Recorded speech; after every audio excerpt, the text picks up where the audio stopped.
¿Cuál es el lugar más inquietante en el que has estado? Las celdas de aislamiento de Alcatraz, que ya de por sí es un lugar bastante inquietante, son como el corazón de las tinieblas. Hay 4 o 5 justo al lado de la biblioteca y todas las puertas dan a un pasillo sin ventanas, así que es oscuridad que conduce a más oscuridad. Entré ahí yo solo y juro que había algo maligno agazapado en una esquina, esperando a que dejara mi alma desatendida. 10 de 10 en lo perturbador, no pienso volver. Siguiente historia. En el antiguo barrio de mi tía abuela hay un hospital psiquiátrico abandonado. Estábamos en su casa por Pascua y, como hacía buen día, sugirió que saliéramos a caminar, viendo en retrospectiva. Creo que nos llevó ahí a propósito, tenían un parque, pero todos los juegos eran tamaño adulto. Me puse a jugar y de pronto tuve un momento de que demonios, miré alrededor y me sentí como Alicia en el País de las Maravillas. Todo era rarísimo y estaba cubierto de maleza. Entonces pregunté qué había sido ese edificio. Los adultos estaban con charla de cortesía y parecía que ni se daban cuenta del lugar, y ella me explicó lo que había sido, y los demás se quedaron con cara rara. No vi fantasmas ni nada por el estilo, pero ha sido de las sensaciones más inquietantes que me ha provocado un lugar. Si te está gustando, suscríbete. Siguiente historia. Ernestine and Hazel's en Memphis, un viejo bar de blues donde en su época tocó Ray Charles y que antes fue, según cuentan, un burdel dirigido por 2 hermanas llamadas Ernestine y Hazel. Más tarde supimos que, según la fama del lugar, está embrujado.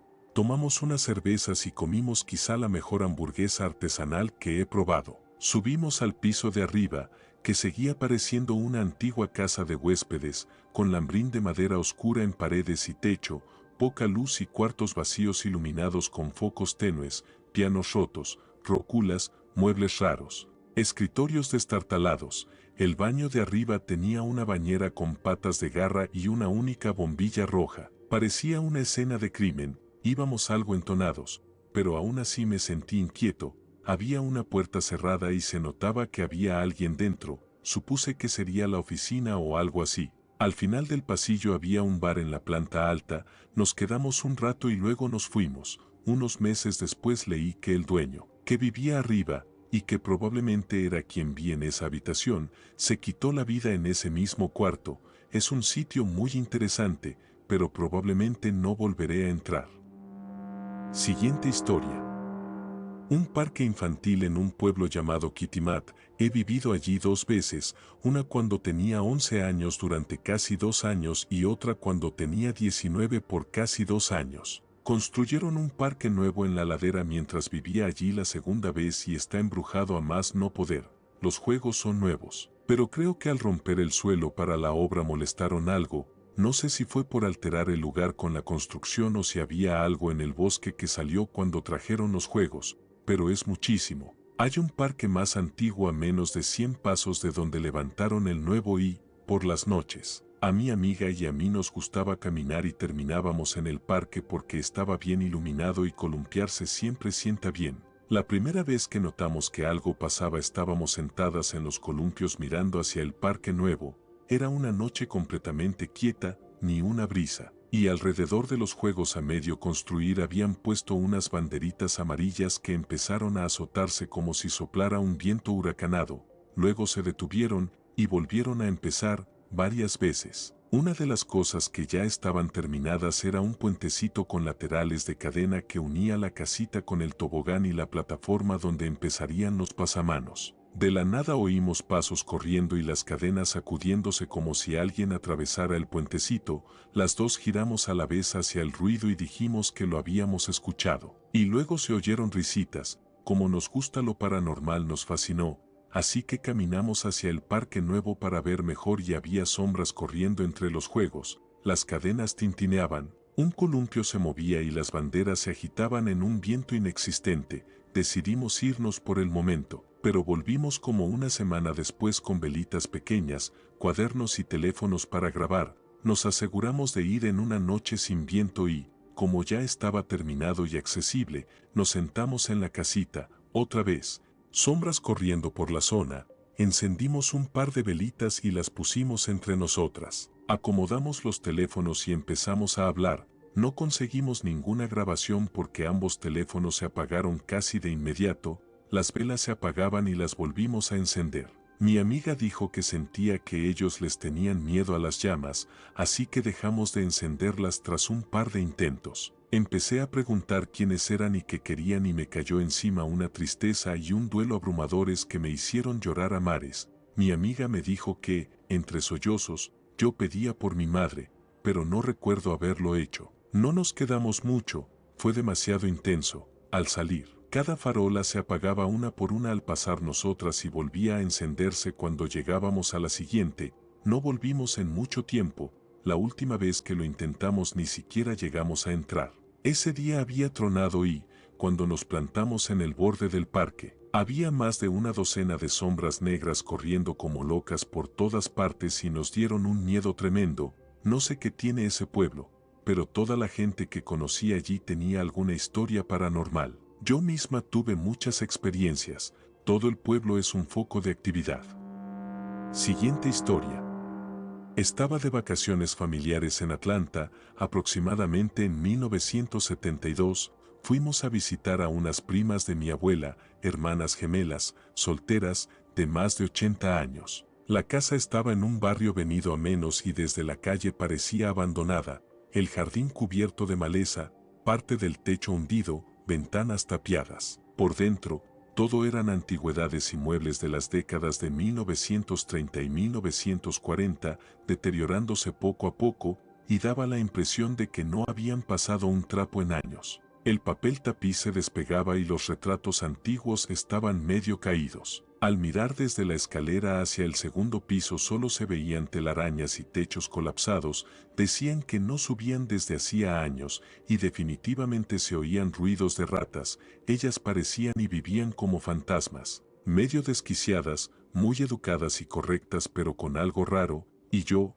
con 8 años, estaba aterrorizado, sobre todo cuando una de ellas bromeó, deberían dejarlo aquí, puede vivir con nosotras, rompí a llorar y nos fuimos. Siguiente historia. Tenía un amigo que se dedicaba a vaciar y vender casas embargadas por el banco tras ejecución hipotecaria. Una vez me llevó a una que tenía que fotografiar para el banco y, desde que llegamos, todo resultó inquietante. Estaba en la zona de una estación de esquí, un vecindario adinerado, pero al entrar se notaba que la habían usado como pensión para el personal del resort, con números fuera de cada puerta, armarios grandes y espacios raros convertidos en dormitorios. El lugar estaba asqueroso, lleno de bolsas de basura negras, cajas de pizza y botellas de alcohol, claramente una casa de fiestas del personal. Aunque abandonada hacía poco, en un momento yo estaba en la planta baja y mi amigo en el sótano cuando me recorrió un escalofrío de pies a cabeza.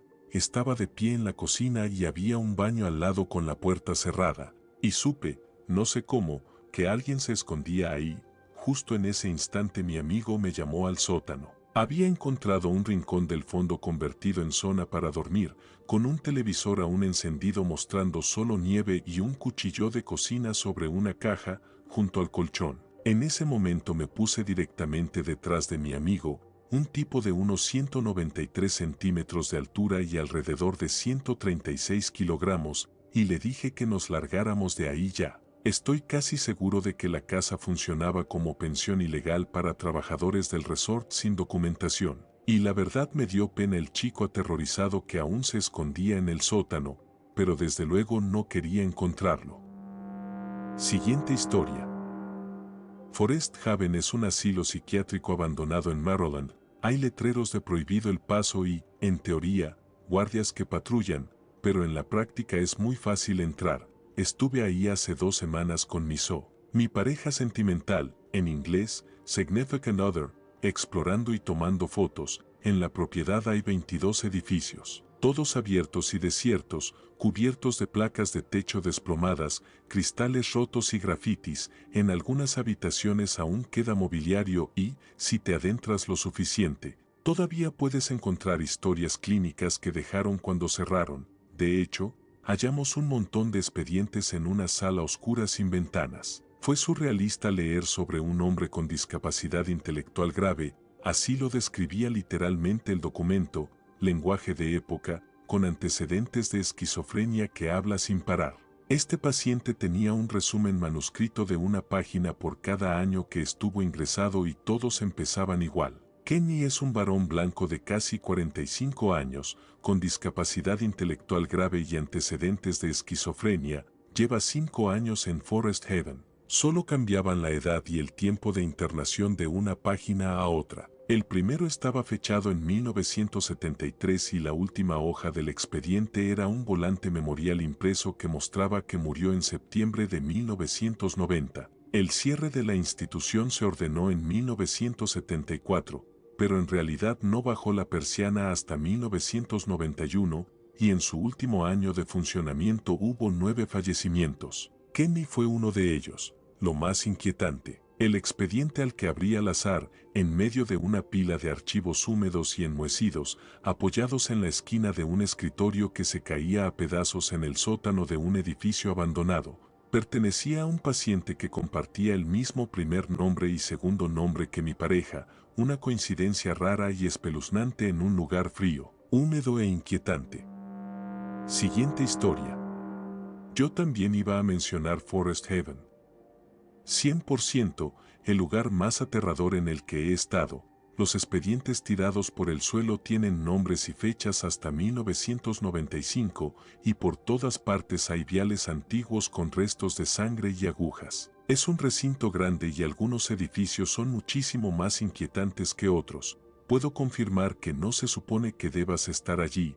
Nos escabullimos por el bosque, como a 1,5 kilómetros del puesto de guardia. Y además sigue siendo un campus activo. Empezamos por el edificio principal, con dormitorios y quirófanos, que no estaba tan mal. El crematorio daba algo de yuyu. Luego pasamos a unos edificios tipo aulas. Lo peor, con diferencia, fueron las oficinas administrativas y las clínicas. La sensación absoluta de no deberías estar aquí. Hay un edificio de administración /diagonal consultas vallado a conciencia con alambre de púas por alguna razón. Y no nos dieron ganas de entrar. Mi pareja y yo nos fuimos poniendo cada vez más cautelosos y asustados a medida que empeoraba lo que veíamos y, creo, en algún punto dejé de hacer fotos porque me distraía demasiado esa sensación rara. Al final nos pegamos un susto cuando creímos oír la voz de alguien a lo lejos y salimos corriendo por el bosque el 1,5 kilómetros de regreso, sin estar seguros siquiera de si salíamos por el mismo sitio por el que entramos. Dato curioso. Volviendo a casa íbamos en silencio y los dos dijimos oye, no volvamos a hacer eso nunca. Justo cuando un panel por debajo del coche se soltó y empezó a raspar el suelo, lo sujeté con un trozo de alambre y, al día siguiente, fallaron los frenos en la autopista y casi tengo un accidente. No soy supersticioso, pero creo que Forest Haven me dejó pensando en muchas cosas. Siguiente historia. Quirófano para cirugía cerebral. Hace un frío helado, te llevan en camilla hasta una mesa de acero inoxidable con una especie de jaula o marco estereotáctico donde metes la cabeza. Te ajustan unas abrazaderas para que no se mueva y luego te duermen. Durante una operación de unas 4 horas y media te despiertas varias veces a medias, con los ojos cerrados pero capaz de decir los escucho o chasquear los dedos y levantar uno como si llamaras al mesero, y el anestesiólogo te pone otra dosis. Al terminar, te pinchan una aguja enorme, como un picahielos, en distintos músculos faciales para asegurarse de que no dañaron nada. Al tocar un músculo se produce un espasmo reflejo y observan qué grupo se mueve para verificar que cada zona sigue funcionando. Me quedaron varias costras y bolitas de algodón pegadas con cinta por toda la cara y el cuero cabelludo. Luego cierran el cráneo y dan el visto bueno. Usan sierras de vaivén, tipo sierra de sable, y otras herramientas eléctricas como las de un carpintero. Es mórbido, aterrador y frío, pero puede devolverte la vida. Pasé 2 noches en el hospital y 7 días después ya estaba conduciendo al trabajo, sintiéndome como nuevo.